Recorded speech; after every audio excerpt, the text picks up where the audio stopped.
Hola, ¿cómo están? Muy buenas noches, yo soy Ana Trellas. Como todos los miércoles tenemos un tema de interés general, algo un poco diferente en la entrevista, pero como siempre informativo para que usted pueda enriquecerse con este programa. Vamos a iniciar a partir de hoy una serie de programas que tienen que ver con los embarazos y la fertilidad. Como todos ustedes saben, yo ya lo hemos comentado muchas veces en el programa, estoy esperando un bebé y recibí a raíz de esto y a raíz de unas entrevistas que di, muchísima gente, muchísimas cartas, muchísimos pedidos de chicas jóvenes o mayores también que me preguntaban sobre mi proceso.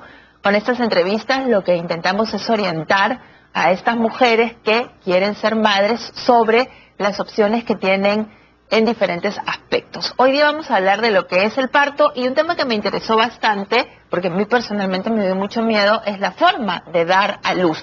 Vamos a hablar del parto vertical, pero vamos a hablar en general de todo lo que usted tiene que saber sobre el parto. Tenemos un súper especialista, les voy a presentar al doctor José Antonio Lévano. Él es médico gineco-obstetra, es profesor de la Universidad Cayetano Heredia de Ginecología y coordinador del Centro de Maternidad de la Clínica Delgado. El doctor nos va a orientar, nos va a hablar sobre todo lo que tiene usted que saber del parto, que es una cosa que en verdad nos da muchísimo miedo. Doctor, ¿cómo está? Buenas noches. Muy bien, muchas gracias.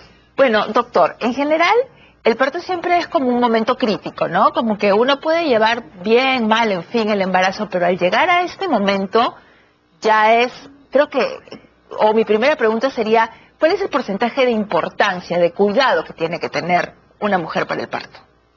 Bueno, el parto debe entenderse como el desenlace de todo un proceso fisiológico que es el embarazo. Y si bien es cierto, crea bastante aprensión, bastante temor, preocupación, como tú lo has mencionado, creo que la mayoría de mujeres debería estar concientizada y preparada de que es el punto final del embarazo y que posiblemente sea el punto más gratificante, porque va a conocer a su bebé, va a tenerlo por fin con ella, ¿no? Ahora, gratificante y doloroso. No necesariamente. No necesariamente. Sí, eso ha cambiado bastante. Creo que uno de los motivos de mayor temor para las mujeres actualmente por un parto vaginal es justamente el dolor.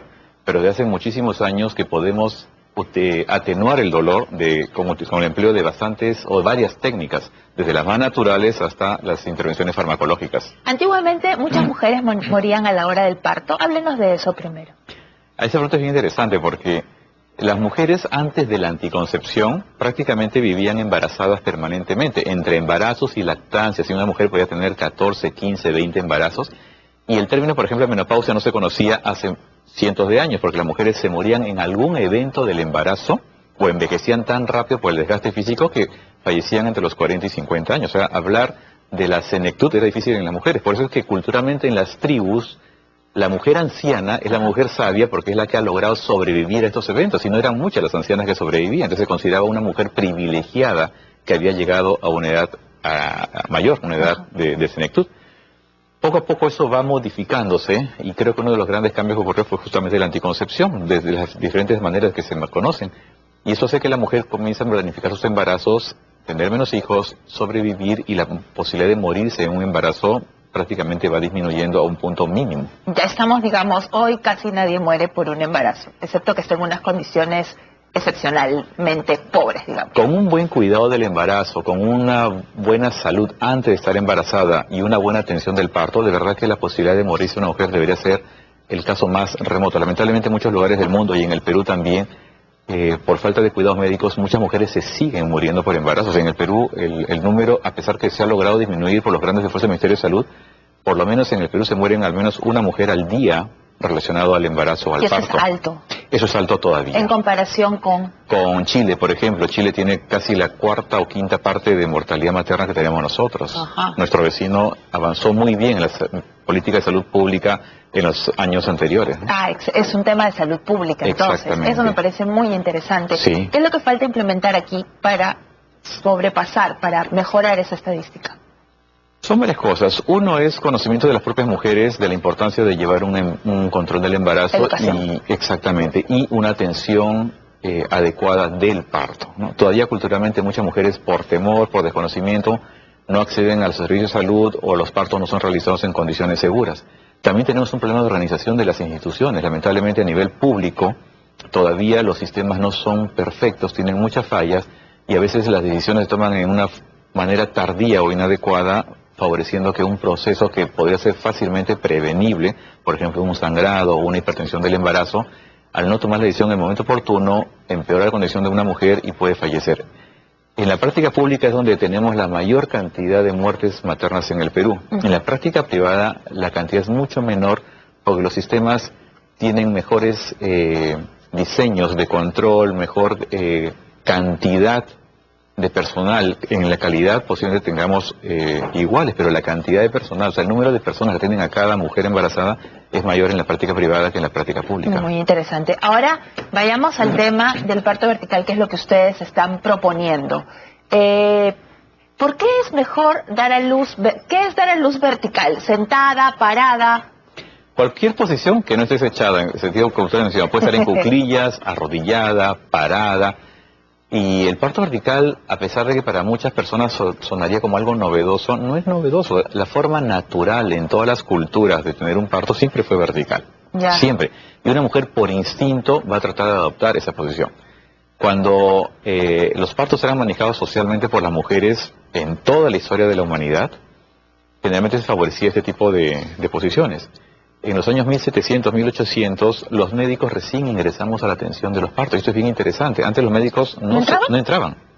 El parto siempre fue un tema de mujeres. Se les llamaba matronas en algunos lugares, parteras en otros lugares. Después aparece la obstetriz o la enfermera obstétrica como ya una diferenciación. Pero los médicos no participaban de los partos. Los médicos ingresan a los partos cuando se inventa el forceps, que se mantuvo en secreto por casi 100 años. ¿Qué es forceps? Forceps es un instrumento obstétrico, son unas paletas de metal que bien empleadas son extremadamente seguras. Se utiliza básicamente para ayudar a salir la cabeza del bebé vía vaginal o ayudar a rotar.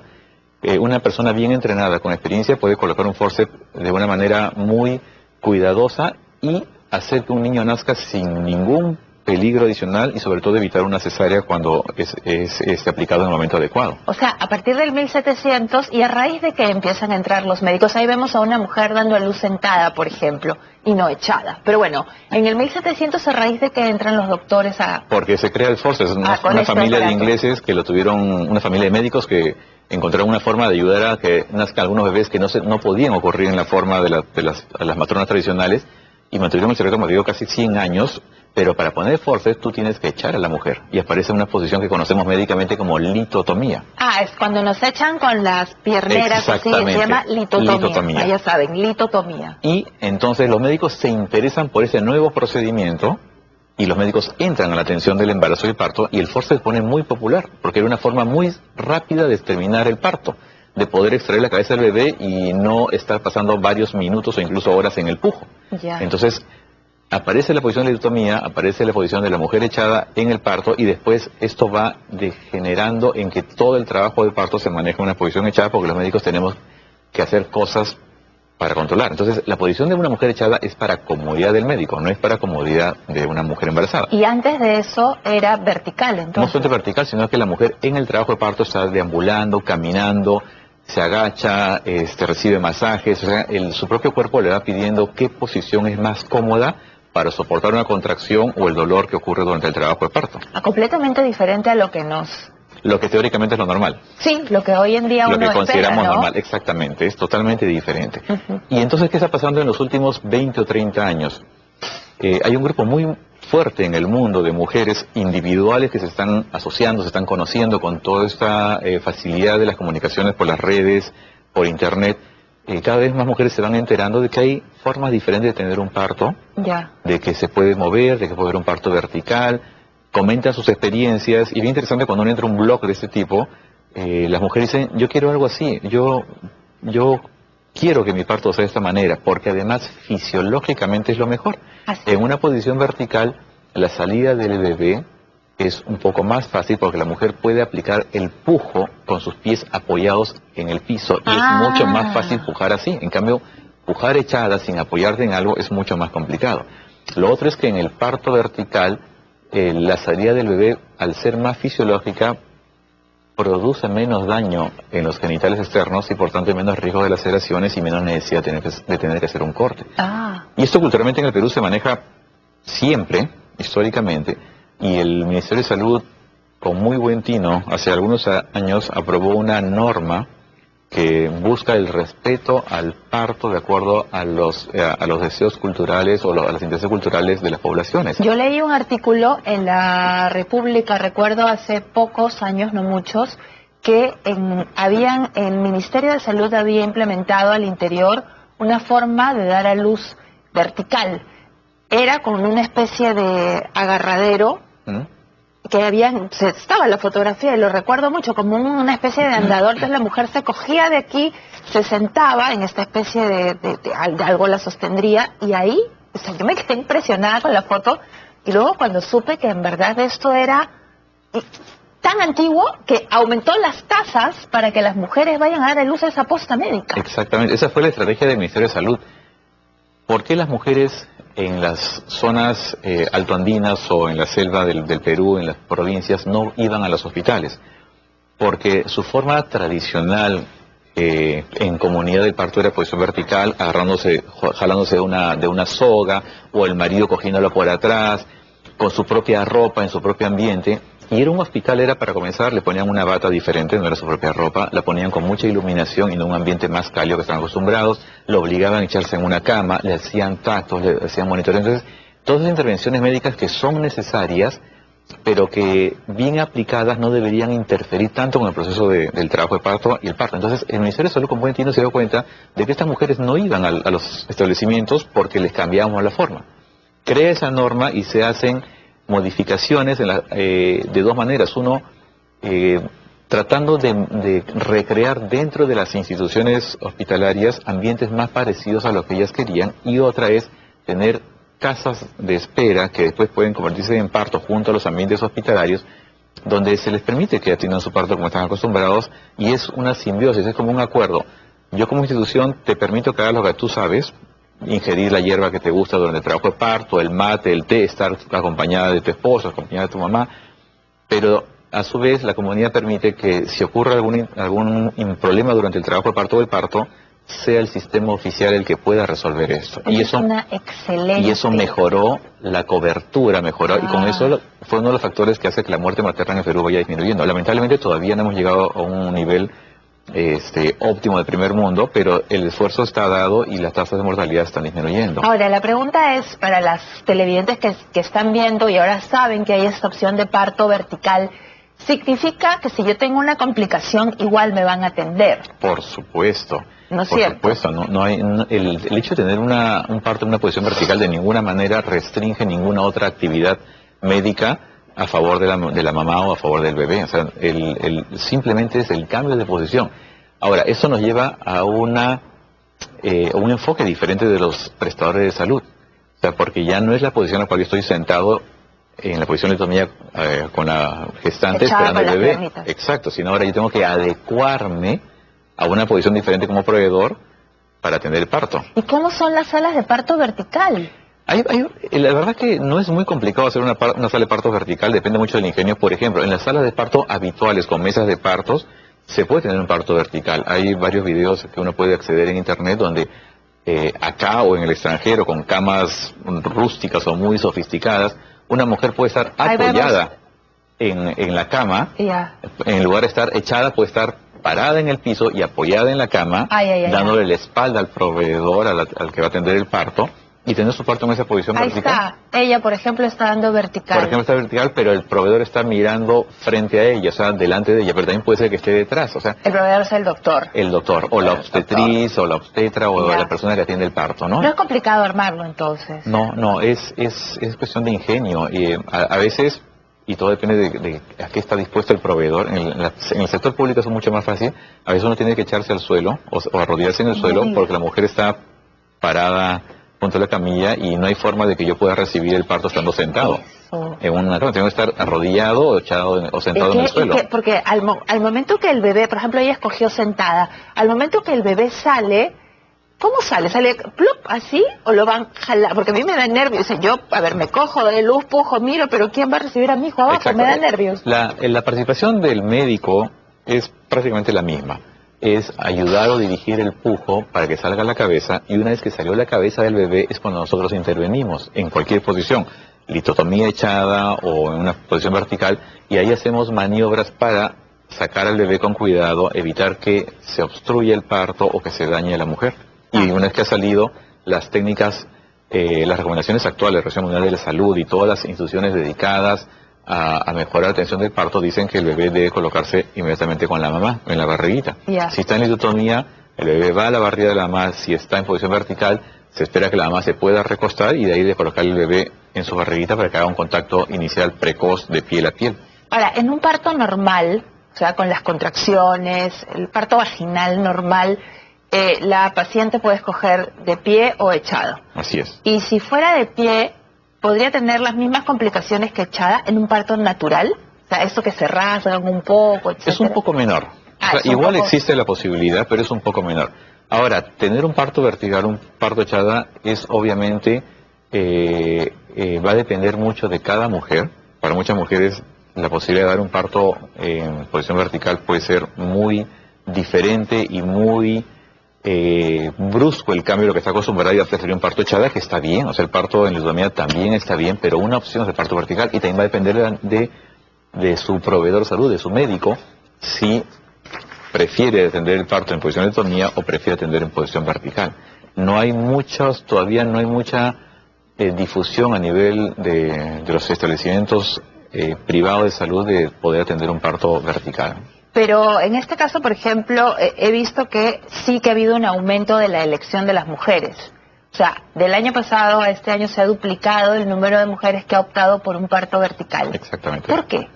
Eso es en todo el mundo. Uno, porque las mujeres están leyendo más, se están enterando más. Fisiológicamente, como te digo, está demostrado que el parto vertical puede ser menos doloroso, más fácil la expulsión, más eficiente el pujo de la mujer. Entonces, cuando las mujeres están comenzando a leer y a ver videos y a escuchar comentarios de otras mujeres, están optando por esta posición porque entienden que posiblemente pueda ser mejor para su proceso estar en posición vertical. Aquí tengo una información que durante el 2009 se han realizado 22.333 prácticas de este tipo frente a las 11.000 del 2008. No hay una cifra muy reciente. 2009-2008 todavía es un poco lejos, pero sí que se está expandiendo, ¿no? Sí, en todo el mundo. En todo el mundo. Sí. Y en todos los niveles sociales, socioeconómicos o culturales, la tendencia de las mujeres es ir pidiendo un poco más un parto vertical. Y aquí también en provincias las instituciones privadas están optando por tomar esta forma ancestral del parto vertical. No sé cuál será realmente el panorama en el sector privado. En el sector público sí, es muy fuerte. En el sector público yo he tenido la suerte de visitar y conocer varios hospitales y establecimientos de salud de atención de partos, y la motivación del personal de salud por darle la facilidad a un parto vertical es extraordinaria. Si usted tuviera que, a una paciente normal, porque ya luego vamos a hablar de las complicaciones, si usted tuviera que aconsejar a una paciente normal para dar a luz, ¿le aconsejaría mejor un vertical que una litotomía? No, y mi consejo sería... horizontal. Claro, mi consejo sería, escoge la posición que te haga sentir más cómoda. ¿No? Para muchas mujeres estar sentada, porque básicamente los partos verticales en instituciones privadas se pueden dar pero en posición sentada, como se vio un poco en el video, ¿no? O sea, no tanto parada, sino sentada. Y actualmente tenemos camas de partos que nos permiten adoptar una posición sentada y que son muy cómodos. Sí. Ya. Entonces, mi consejo es, existe la posibilidad de un parto horizontal, posición de litotomía echada, o la posibilidad de un parto vertical. Ya. Explora, y en el momento del parto adopta la posición que tú sientas que es más cómoda. Eso es lo que le quería ti. preguntar. Se empiezan las contracciones, el trabajo de parto, y en ese momento, por ejemplo, yo empiezo a caminar y veo que me siento, porque he leído que a algunas caminar les alivia mucho. Por supuesto, eso sí es cierto, caminar te alivia de toda manera la sensación del dolor. Ya, entonces, y si empiezo a sentirme cómoda con el proceso de pie, puedo optar inmediatamente y pedir de pie y me van a atender de pie, vertical. ¿O no? Tú puedes pedir un parto vertical, pero todavía los sistemas no están preparados para ofrecer esa alternativa a todas las mujeres. Eso es bien importante. O sea, se está recién comenzando a hacer. Hay instituciones que lo tienen más o menos definido, pero depende de nosotros los médicos si en algún momento vamos a apoyar a una mujer en un parto vertical o no. O sea, es un cambio todavía fuerte. Yo creo que las mujeres han avanzado más rápido que los propios médicos. Los médicos estamos acostumbrados al parto horizontal. Entonces, para nosotros es un cambio total de filosofía. ¿Ustedes en la Clínica Delgado ofrecen el parto vertical? Hoy día hemos tenido un parto, justamente vertical. La cama que tenemos nos permite la posición sentada. Esta paciente tuvo su parto en posición sentada. Y es un parto que fue bastante bonito, ¿no? En compañía de su familia. Claro, pero es que como usted dice que es un cambio fuerte, le hago esta pregunta específica, porque quizás otras instituciones no, como usted bien dice, ¿no?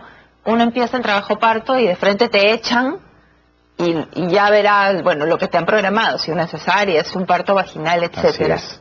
Sí, yo creo que, por ejemplo, en Estados Unidos o en Inglaterra, muchos se incentiva a las mujeres que hagan algunas preguntas a sus médicos, ¿no? ¿Qué posibilidad tengo de tener un parto vaginal? ¿Qué posibilidad tendría de tener un parto vertical? ¿Por qué sí? ¿Por qué no? O sea, conocer qué es lo que opina el médico antes de repente de finalmente tener el parto. ¿Quiénes no pueden tener un parto vertical?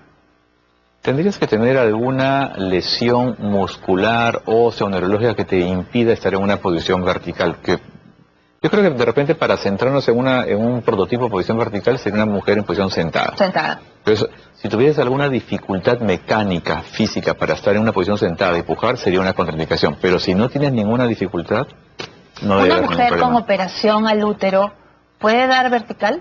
En general, depende de la operación. Si una mujer ha tenido una cirugía del útero, por ejemplo, por una miomectomía, o una cesárea clásica, que es un corte en el músculo del útero, definitivamente esta mujer no debería ir a un parto vaginal, ni vertical ni horizontal. O sea, no un parto natural. Exactamente. ¿Por qué? Porque cuando uno hace una cirugía de mioma o una cirugía de cesárea clásica, que es un corte vertical en el útero, nosotros abrimos el músculo del útero y si bien es cierto lo suturamos, esa zona de sutura, esa cicatriz, posiblemente no es tan fuerte para poder resistir la distensión del embarazo y las contracciones. Y no puja bien. No solamente eso, sino que existe el riesgo que esa zona de cicatriz se pueda abrir, se llama ruptura uterina. Entonces, médicamente eso está bien establecido. Mujer con miomectomía previa o con cesárea clásica previa no debe ir a un parto vaginal, tiene que ir a una cesárea en su primer embarazo o cesárea de repetición. Sin embargo, la gran mayoría de cesáreas actualmente se hacen con una incisión transversa en una zona muy delgadita del útero donde prácticamente no hay músculo, que esa es la zona, digamos, el estándar de cesáreas en todo el mundo en este momento, y las mujeres que han tenido una cesárea segmentaria, que son el 99.9% de las mujeres en el Perú, en el mundo, sí pueden ir a un parto vaginal posterior. O sea, las mujeres que han tenido esta cesárea clásica, que es el cortecito en la parte delgadita. Cesárea, digamos, clásica le decimos a un corte vertical. Es la cesárea, la primera cesárea que se hacían hace muchos años. No, esas ya no, pues. Esa ya no. Usted Las habla cesáreas, del azul. exacto, las cesáreas segmentarias le decimos actualmente o las cesáreas modernas, ¿no? Para que la gente nos entienda, el que te deja la rayita horizontal. Así es, pero la rayita horizontal es básicamente en la piel, pero en el útero también tienes una rayita horizontal. Claro. Ahora, la mayoría de mujeres definitivamente tiene esa cesárea, o sea, la gran mayoría. Entonces, también es un estándar inglés, por ejemplo, una mujer que ha tenido un parto por cesárea debe saber que podría tener un parto vaginal. Va a depender que su médico ayude a seleccionar si es una buena candidata, porque hay algunos criterios. Depende si su médico está de acuerdo en tener un parto vaginal después de cesárea, porque muchos médicos prefieren con cualquier cesárea hacer una nueva cesárea en el siguiente embarazo. Entonces, es parte del conocimiento que una mujer debe tener. Por ejemplo, la paciente que ha tenido su parto el día de hoy en nuestra clínica tenía una cesárea en su primer embarazo y ha tenido ahora un parto vaginal en tuvo posición. cesárea y parto vaginal. Sí, se estuvo ahora parto vaginal en posición vertical. Eso lo vio usted. Yo lo atendí. Entonces usted me va a contar por qué vio que esta señora, luego de haber sido cesáreada, digamos, que su útero no estaba dañado para la contracción, ¿por qué decidió que fuera a vaginal? Ya, es bien interesante. En primer lugar, quien propone el parto vaginal es la mujer, o sea, es la que está interesante en un parto vaginal. Como te digo, con esta crecimiento de la información, muchas mujeres están entendiendo que un parto vaginal puede ser más beneficioso que una cesárea en algunas circunstancias. Obviamente, cuando una cesárea está indicada, no hay vuelta que darle, tiene que ir a cesárea. Pero muchas mujeres entienden que la recuperación es más rápida. Si uno quita de lado el temor al dolor, la recuperación es mucho más rápida en un parto vaginal que una cesárea. Al día siguiente está caminando casi sin mayor problema, haciendo sus actividades casi habituales. Hay también menos riesgos en un parto vaginal que en una cesárea, porque una cesárea es una cirugía mayor y tenemos algunos riesgos quirúrgicos. Entonces hay muchas mujeres que dicen, yo quiero un parto vaginal. Y van como primera opción un parto vaginal. Y la mayoría de mujeres que opta por un parto vaginal después de una cesárea es aquella mujer que en su primer embarazo tenía la intención de tener un parto vaginal. Pero por algún motivo no se pudo llegar a ese punto, terminó cesárea, pero le quedó ese deseo. Y muchas mujeres tienen el deseo fuerte, importante, muy valioso de pasar por la experiencia de un parto vaginal. Así. Entonces sí, hay muchas mujeres que están realmente decididas, que es un motivo importante de su vida tener un parto vaginal, por los beneficios emocionales que tiene, beneficios físicos. Y entonces ellas son las que generalmente solicitan la posibilidad de tener un parto vaginal en su siguiente embarazo, y la verdad es que la posibilidad de éxito es bien alta. Así. Los estudios clínicos demuestran que más o menos entre el 60 y 70% de mujeres que han tenido una cesárea previa van a poder tener un parto vaginal seguro en el siguiente embarazo. Es una tasa alta, 60-70% es alto. Es bien alta, o sea, no es una locura tratar de hacer un parto vaginal después de la cesárea, no, es un procedimiento médicamente válido, demostrado, los estudios científicos demuestran que es seguro, la posibilidad de complicaciones es muy baja, y con un buen control, un buen monitoreo, uno puede detectar rápidamente si alguna complicación está iniciándose o va a ocurrir y proceder inmediatamente a una cesárea. Entonces, esto conlleva a que todo parto vaginal, después de cesárea, o todo intento de parto vaginal tiene que ser hecho en una institución hospitalaria pública o privada donde tenga sala de operaciones disponible las 24 horas, médicos que puedan operar, anestesiólogos, pediatras neonatólogos, banco de sangre. O sea, la idea, porque la decisión de un parto cesárea, de una mujer que está en trabajo de parto vaginal, después de una cesárea, puede ser una decisión de rápidos, de muy corto tiempo, o sea, donde la necesidad de la cesárea puede ser en pocos minutos, entonces uno tiene que estar preparado. No se podría hacer lo mismo en un establecimiento de menor categoría. Allá, importa mucho. Y en la casa, ni hablar. O sea, hay mujeres que lo han hecho en todo el mundo, pero no es una conducta segura, ¿no? Una conducta segura, si uno quiere tener parto vaginal, tiene que ser en una institución que le ofrezca toda la garantía para resolver la pequeña posibilidad que una complicación ocurra. Hablamos ahora en general del parto. Yo le digo, las mujeres creemos es parto natural y cesárea, pero ahora en el natural está el vertical. Y quiero preguntarle yo, esto de dar a luz debajo del agua, ¿cómo lo ve usted? Mira, las opciones de parto son bastante variadas, ¿no? ¿Cuáles más hay? ¿Hay más de las que yo le he dicho? Es que puedes tener una combinación de varias cosas. En primer lugar, te voy a decir, por ejemplo, qué significa parto natural. Parto natural generalmente es sinónimo de parto vaginal, pero no es así. Hay muchas instituciones que están tratando de definir. Parto natural, en la mejor definición del término, es aquel parto en el cual nadie interviene. O sea, la mujer no recibe un suero, ni se le rompen las membranas, ni recibe anestesia, ni recibe oxitocina para incrementar. O sea, todo inicia y culmina en forma espontánea. Esa es la definición, digamos, más purista de lo que es un parto natural. En parto vaginal tenemos el parto natural, pero también tenemos un parto vaginal asistido o con cierto grado de intervención. Hay gente que dice, ok, el hecho de ponerle la analgesia epidural a una mujer no le quita tampoco que sea natural, sino es darle un apoyo para que sea un proceso más soportable. Yeah. Y dicen, bueno, hasta con epidural puede ser un parto natural. Pero hay otros que dicen, no, cualquier intervención, colocar oxitocina, colocar un suero, colocar epidural, ya no es un parto natural. Va a ser un vaginal, pero no es natural.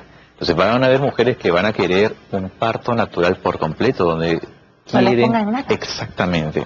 Hay mujeres que están mentalizadas para no recibir ningún tipo de soporte farmacológico o médico, solamente necesitan un soporte emocional. Y lo van a hacer muy bien, y van a tener partos solamente con el apoyo emocional de una persona como una dula. Una dula, sí. O un médico que le está apoyando, o una obstetra que tenga esa capacidad, esa sensibilidad para entender a esta mujer y ayudarla en ese proceso. Doctor, y de verdad, paréntesis antes de que siga, ¿es lo más beneficioso de verdad, posparto y todo, un parto natural 100%? Ya que hay tanto boom, tanta moda. Para las mujeres que están mentalizadas de ese tipo, sí, para ellas es un hito haber logrado tener su parto de forma natural. Y también para ellas mismas, a veces, cuando terminan una cesárea, es un motivo de frustración muy grande. Y ellas son, como te digo, candidatas casi seguras de que el siguiente embarazo van a buscar de todas maneras de tener el parto vaginal después de cesárea. ¿Okay? Entonces, yo como médico no te puedo sugerir una forma específica de parto.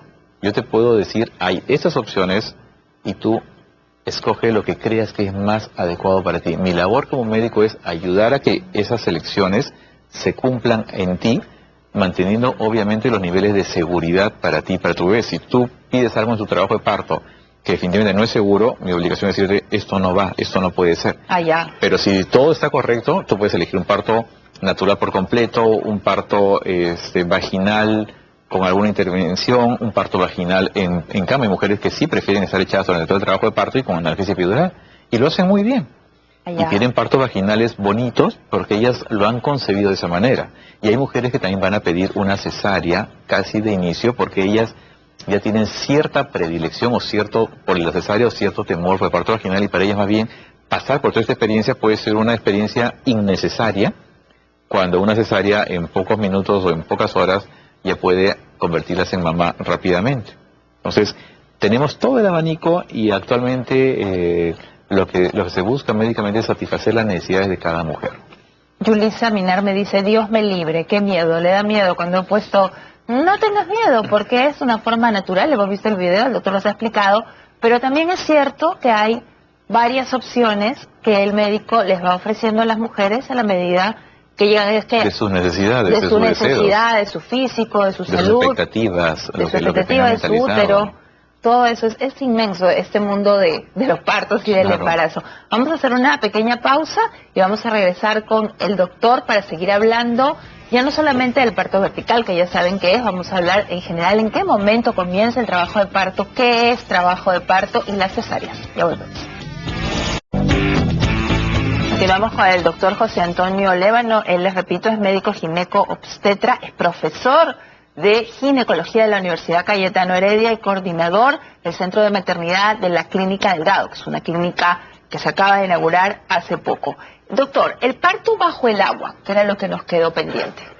Sí, el parto bajo el agua también tiene una tendencia creciente en el mundo, pero hay, digamos, dos escenarios diferentes. Uno es hacer el trabajo de parto en el agua, que tiene beneficios claramente demostrados, porque hacer el trabajo de parto sumergido en una piscina o tomando duchas de agua caliente alivia la sensación de dolor. Entonces, muchas mujeres la pasan mucho mejor sin tener que recurrir a algo farmacológico. ¿Okay?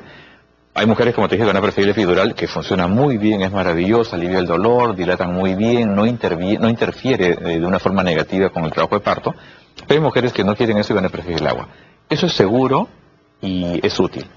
El parto en el agua, si bien es cierto se popularizó bastante, tiene algunos riesgos, y por ejemplo este año el Colegio Americano de Gineco-Obstetricia sacó un reporte en el cual se menciona que la posibilidad de complicaciones de un bebé cuando es nacido bajo el agua puede ser mayor que cuando no es nacido bajo el agua. Ajá. Entonces, si bien es cierto, hay muchísimas mujeres en el mundo, miles de mujeres que han tenido bebés en el agua y que han tenido una experiencia muy gratificante, pero la probabilidad de alguna complicación es un poquito mayor que cuando no está en el agua. Pero hay una cosa de la naturaleza, las señoras que les gusta el parto en el agua dicen que porque sale de un medio líquido a otro medio líquido y que eso es más natural y menos traumático. Pero yo creo que también es bien natural porque es el momento que marca la naturaleza que dejes el medio líquido para que comiences a respirar. Exactamente. Es la pregunta que siempre he tenido. Claro, porque igual después de que sales de la piscina, tiene que salir al medio ambiente, ¿no? Claro. Entonces, lo que pasa es que estar en el agua ayuda a que los músculos estén un poco más relajados, que todo ese proceso de pujo sea un poco más suave. O sea, ayuda más al trabajo de parto. Exactamente, ¿no? Que tenga un impacto importante sobre el bebé, no.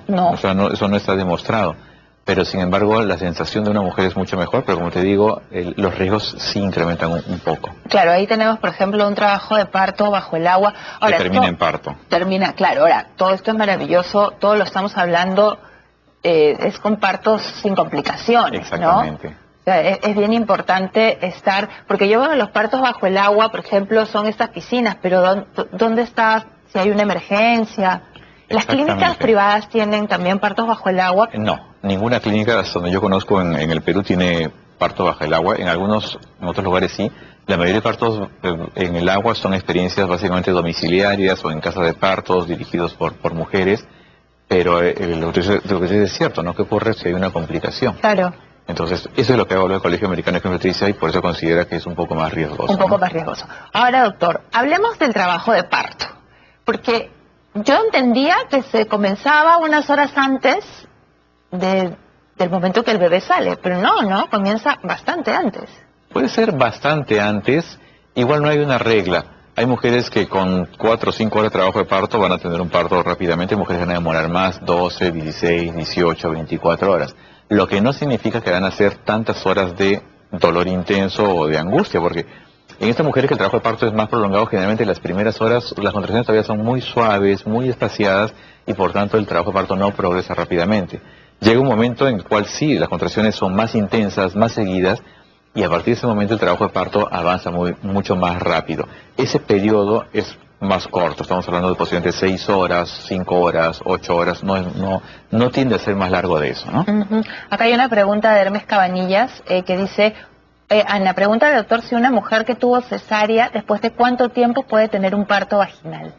La recomendación médica siempre ha sido, después de una cesárea, 2 años para el parto vaginal, o sea, entre parto y parto.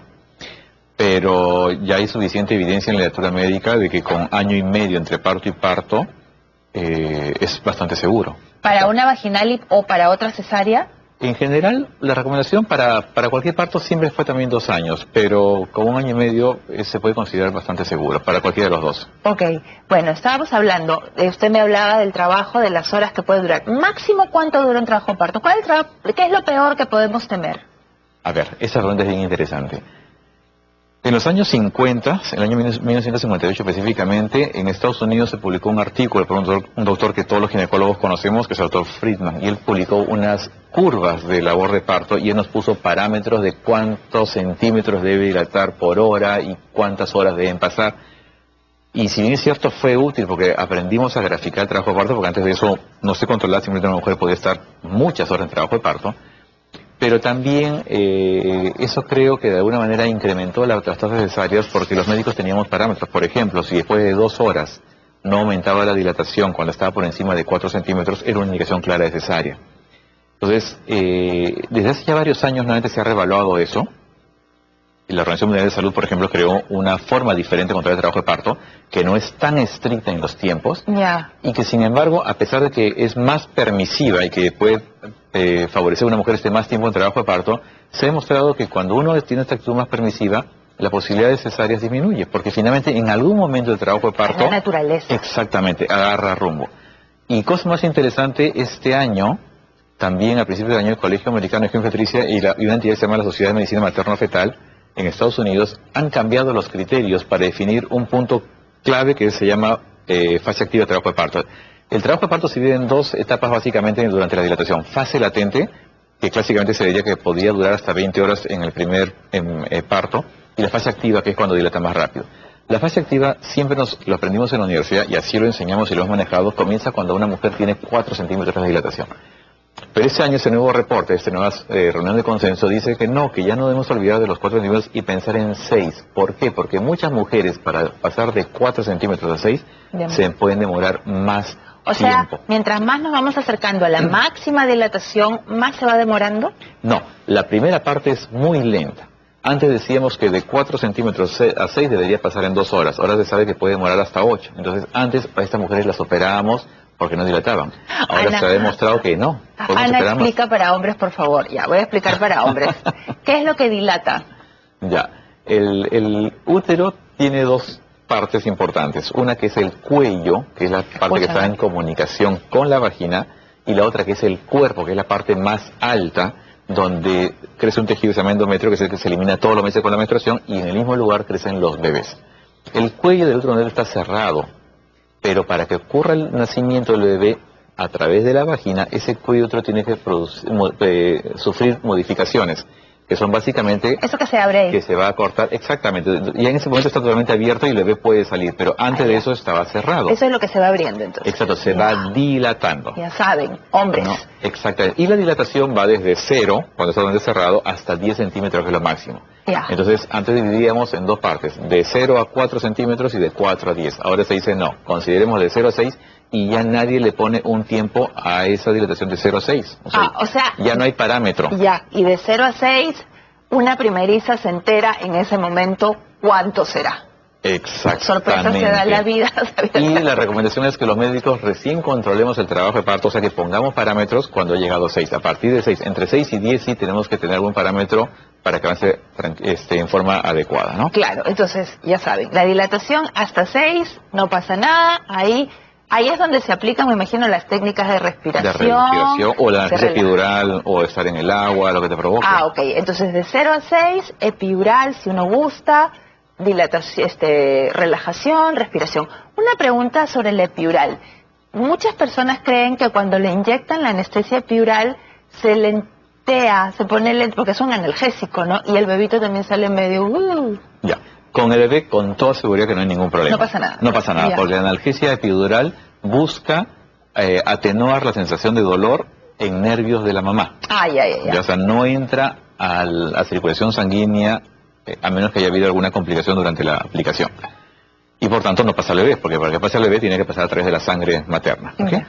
Es cierto, todavía existe ese temor de la analgesia epidural, pero ya desde hace por lo menos 20 años que están descritas las combinaciones de medicamentos en dosis más pequeñitas para que no afecten la labor de parto. O sea, el objetivo de la epidural es atenuar el dolor, no desaparecerlo.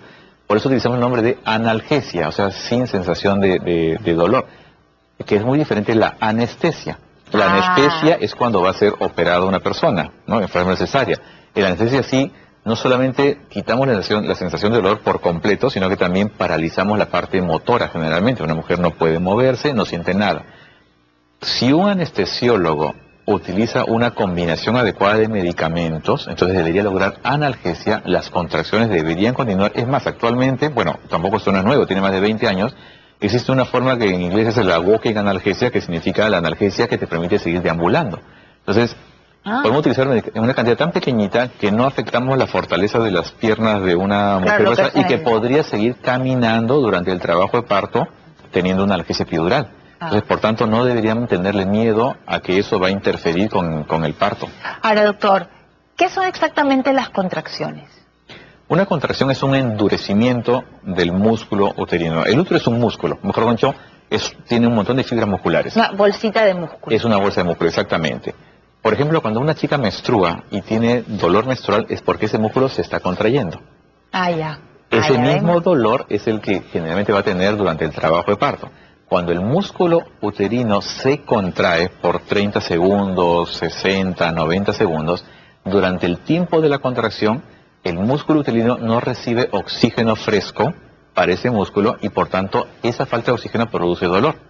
Muchos comparan que ese dolor puede ser similar al del infarto del corazón, porque el dolor del infarto del corazón es porque el corazón no recibe oxígeno. Sin embargo, en el infarto es una cosa perenne, en cambio en el trabajo de parto, en la contracción son segundos. Entonces, una vez que el músculo se va relajando, entra oxígeno nuevamente y el dolor desaparece. ¿Y es esta contracción la que va empujando Exactamente. La contracción que se inicia desde el fondo hacia abajo va haciendo que el bebé vaya bajando hacia la pelvis materna y finalmente logre expulsarlo. Bueno. En el caso ¿cuál es un caso, antes de eso otra pregunta, para hombres? ¿Qué cosa es la placenta? Bueno, la placenta es un órgano, el órgano más importante del embarazo, que genéticamente es igual que el bebé. Cuando se forma el embarazo, cuando comienza a formarse, las células que inician el embarazo se dividen en dos grupos, unas que van a formar la placenta y las membranas y otras que van a formar el bebé. La placenta es un órgano que está pegado en la cara interna del útero y lo invade un poquito. ¿Pero qué? Como una tortilla, sí. Más que una tortilla, porque una tortilla sería solamente apoyada. Esta tortilla tiene como unas pequeñas penetraciones que van a entrar y engancharse en los vasos sanguíneos del útero de la mamá. Sí, exactamente, ¿no? Y por adentro. Exactamente. Y van al estar comunicados con los vasos sanguíneos de la mamá, van a permitir que oxígeno y nutrientes del cuerpo de la mamá pasen a la placenta. La placenta selecciona, porque es un órgano maravilloso, selecciona los mejores nutrientes y la cantidad de oxígeno que requiere y la pasa por el cordón umbilical hacia el bebé. O sea, esta es la pared de mi útero, acá está la placenta y mi brazo es como el cordón. Exactamente. Entonces, de aquí viene mi comida, va a la placenta dice esto sí, esto no, y de aquí pasa mi bebito. Exacto, y además la placenta es un órgano que produce muchas hormonas que van a pasar hacia el bebé o hacia el lado de la madre y que tienen diferentes funciones, sobre todo todos los cambios que tú has tenido hasta este momento y que vas a seguir teniendo, emocionales, en el peso, en el sistema digestivo, en el sueño, todos están mediados por hormonas que la placenta está produciendo, ¿no? Y que al entrar en tu cuerpo tienen acción adaptativa para que tu cuerpo pueda seguir llevando el embarazo. Ahora, ¿es posible acelerar un parto? Sí. ¿Qué es eso, por favor? A ver, lo que buscamos, o la forma de acelerar un parto es mejorar las contracciones. Hay dos situaciones, una donde claramente el trabajo de parto está avanzando muy lento, y es lo que te decía, el punto de intervención.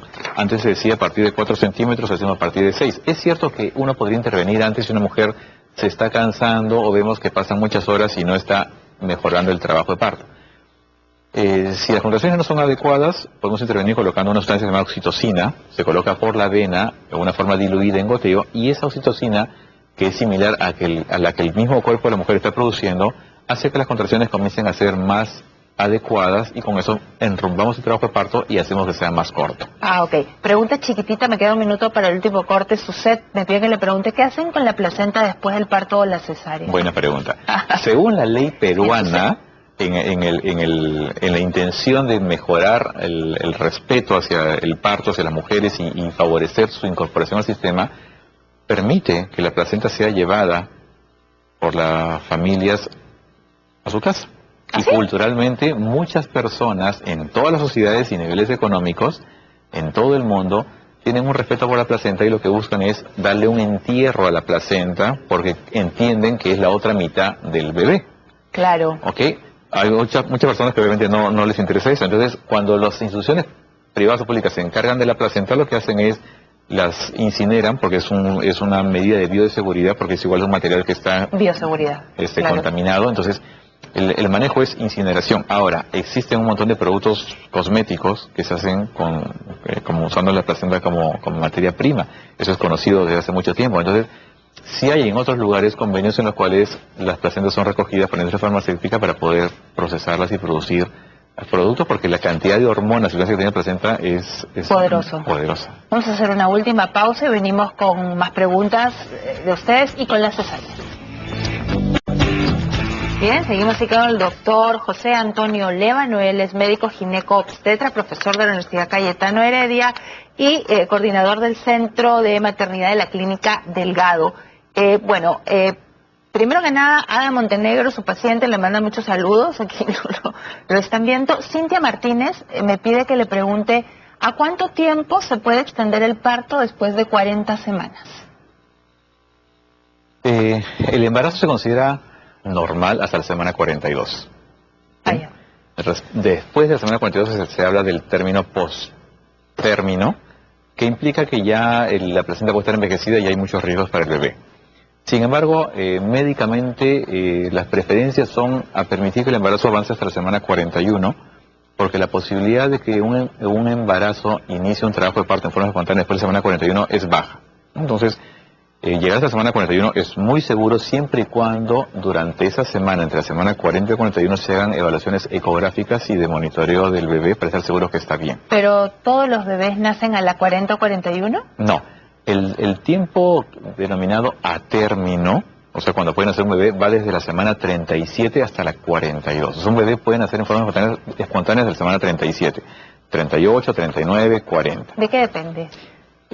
No hay una explicación clara. La mayoría de mujeres en su primer embarazo tienden a estar más cercana a la fecha de parto, o sea, semana 40, días antes, días después, pero pueden nacer en cualquier otro momento, las 2 o 3 semanas previas o hasta una semana después, y no hay una causa clara de qué cosa origina eso, ¿no? Eso nosotros sigue siendo un misterio todavía en la medicina, por qué se origina el trabajo de parto. Hablemos de las cesáreas, que es, digamos, hemos dado prioridad al parto vertical, al parto vaginal, nos ha explicado todas las modalidades, pero la realidad, doctor, es que acá hay un fanatismo por la cesárea bien alto. Usted nos está, digamos, orientando en el sentido de que nos está informando que ahora felizmente hay toda una tendencia a los partos naturales, vaginales, verticales, que usted nos está contando.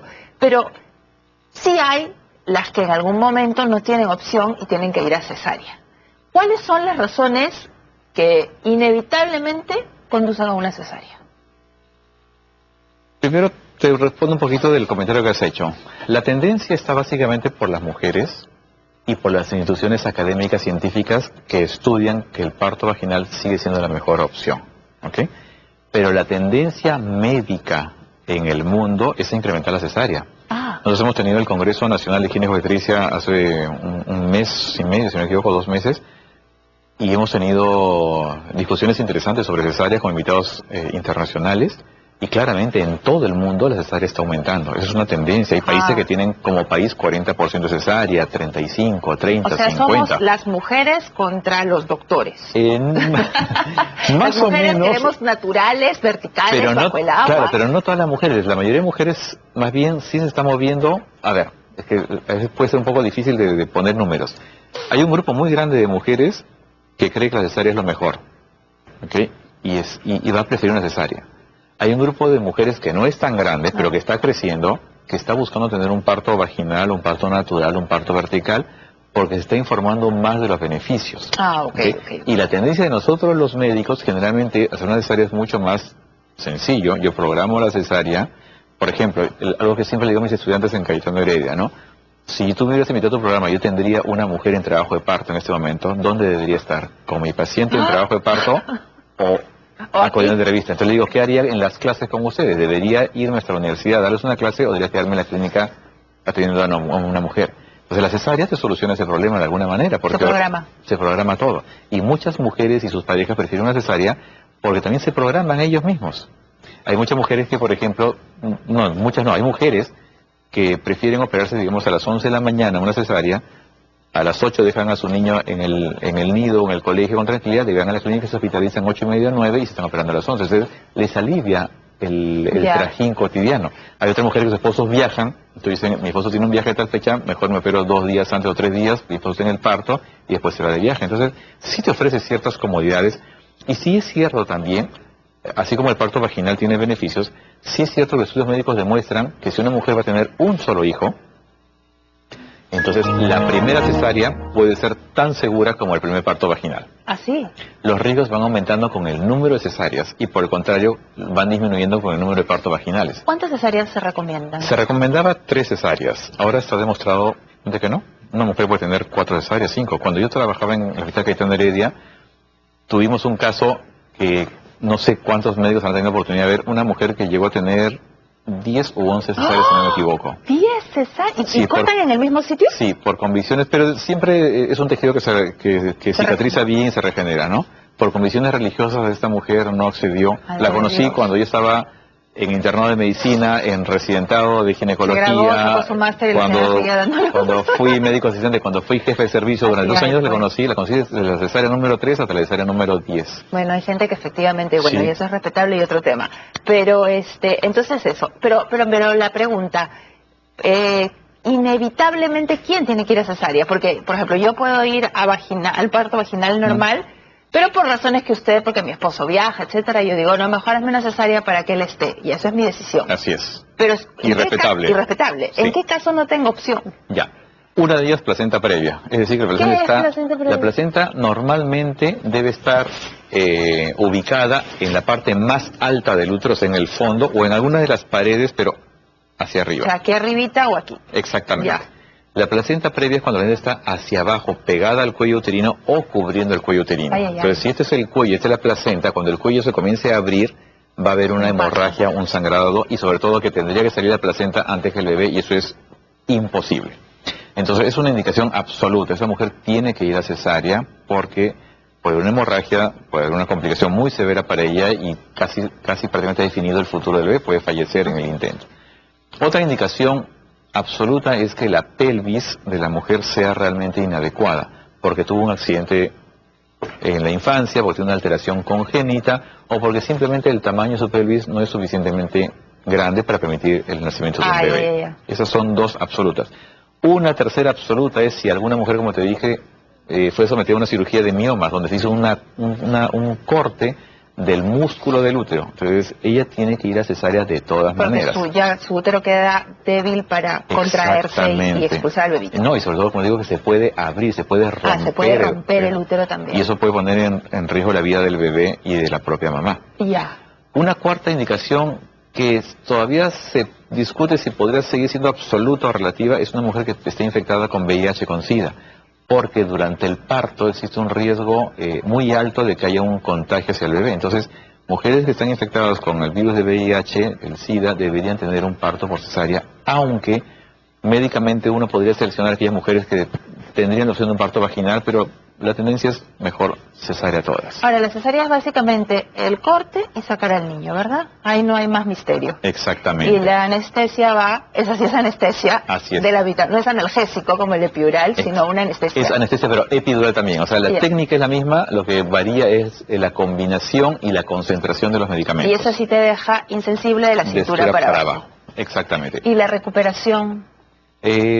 Va a depender de cada mujer. Hay mujeres que después de una cesárea se recuperan muy bien. Están levantadas al día siguiente y caminando con un poco de dolor, pero lo hacen muy bien. Hay otras mujeres que por contrario van a sentir mucha más incomodidad, más dificultad para moverse y van a estar prácticamente recostadas 2 o 3 días.